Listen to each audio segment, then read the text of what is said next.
السلام علیکم ګرانو دوستانو. نن به زه تاسو ته د کرکټ په هکله باندې یو څو تازه او ډیر مهم خبرونه درکړم چې خاص کر زه به تاسو ته وایم چې مجیب زدران څنګه پریټیزنټ ته خپل زور ښودلی ده، او بل به زه تاسو ته وایم چې د 15 افغان لوبغاړي چې کوم دی هغه T20 پلاس ورته ویل کېږي ډېر یو زبردسته لیګ ترسره کیدونکی ده. د هغه په هکله به زه تاسو ته یو ډېر مهم خبر درکړم او کوم افغان لوبغاړي به T20 پلاس کې لوبې ترسره کوي.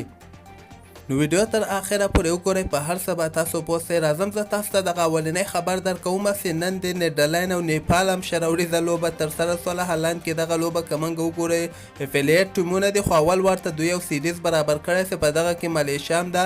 دغه لوبه به زه تاسو ته وایم چې نیپال ورنه په 9 وکټو باندې ګټلې ده. نیدرلینډ اول بیټنګ ترسره کړه، په شل اوورو کې 130 رنز ټارګټ نیپال ته ورکړه. نیپال یو لوبغاړی آوټ شوی ده او دغه 130 رنز ټارګټ یې سې کړی او دغه ورته پوره کړی ده.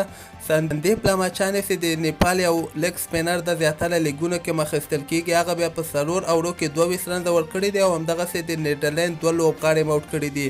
او بل به زه تاسو ته وایم چې د افغانستان مجیب زدران څنګه پریټیزنټ ته خپل زور ښودلی ده. که تاسو ته یاد سي پنجاب ټیم داسې و چې مجیب ورته 2 کالو سر په سر ورته لوبه ترسره کړله، خو هغه تیر کال یعنې همدغه کال کې چې کوم IPL ترسره کیدونکی و دغلته مجیب زدران بیا رخصت کړی ده. خو نن مجیب زدران د سنرایزرز حیدرآباد لپاره اولنۍ لوبه ترسره کړله چې په ډېر دغه لوبه کې ډېر ښه بولینګ سنرایزرز حیدرآباد ته ترسره کړی ده.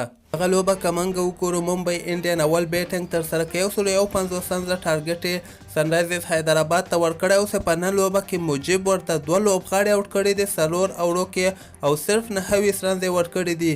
او بل به زه تاسو ته وایم چې دغه لوبه سنرایزرز حیدرآباد بایللې ده، یعنې ممبئی انډین ونه په 13 رنزو باندې دغه لوبه خو وګټله. خو په دغه لوبه کې نه تنها مجیب زدران بلکې رشید خان یو ځل بیا زبردسته بالینګ د سنرایزرز حیدرآباد ټیم کې کړی ده چې 4 اوورو کې صرف 22 رنزه ورکړي دي او همدغسې کوم لوبغاړی نه ده آوټ کړی، خو ډېر ښه بالینګ یې ترسره کړی د لاین او لین ته ډېر ښه سوی ده. ماشاءالله رشید خان ورځ تر بلې نه تجربې ترلاسه کوي او د نړیواله سطح باندې ورځ تر بلې نه خطرناکه بالر یعنې ده نه جوړیږي. او دې نه علاوه به زه تاسو ته یو بل خبر درکړم چې پاکستان ICC ته دغه شکایت کړی او چې موږ ته هندوستان ویزې نه راکوي، یعنې تاسو موږ ته ضمانت راکوي.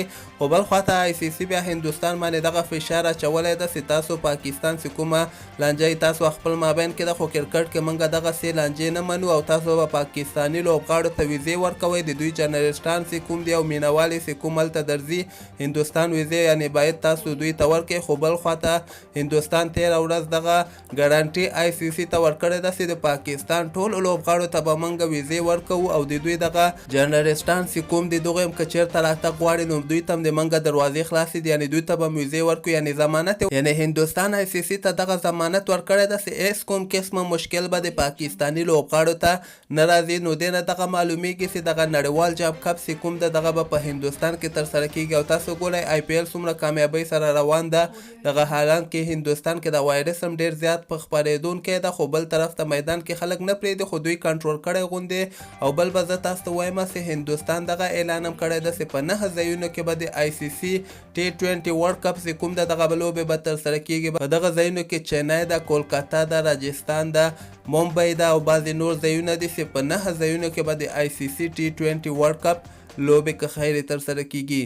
او دې نه علاوه به زه تاسو ته وایم چې هغه T20 بلاس ورته ویلل کېږي. که تاسو ته یاد سي زیاتره د افغانستان رشید خان، مجیب زدران او محمد نبي به دغه کې لوبه ترسره کوله، خو دغه کال ته ښه خبر دا ده چې د افغانستان نوین الحق او قیس احمد غوندې لوبغاړي هم په T20 بلاس کې اخیستل سوي دي.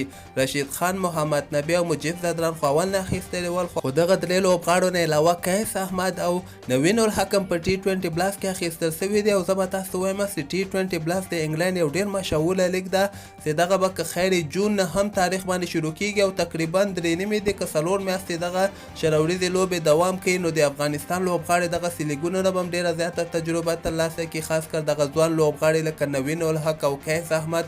او بل طرف ته رشید خان لپاره به هم یو ډېر ښه پریکټیس وسي. دغه T20 بلاس لوبې چې کومې دي زبردسته لوبې دي په انګلستان کې ترسره کیږي. فلحال دغه 15 افغان لوبغاړي ولکې اخیستل سوي دي، کیدای سي یو څو نور افغان لوبغاړي دغه T20 بلاس کې واخیستل سي.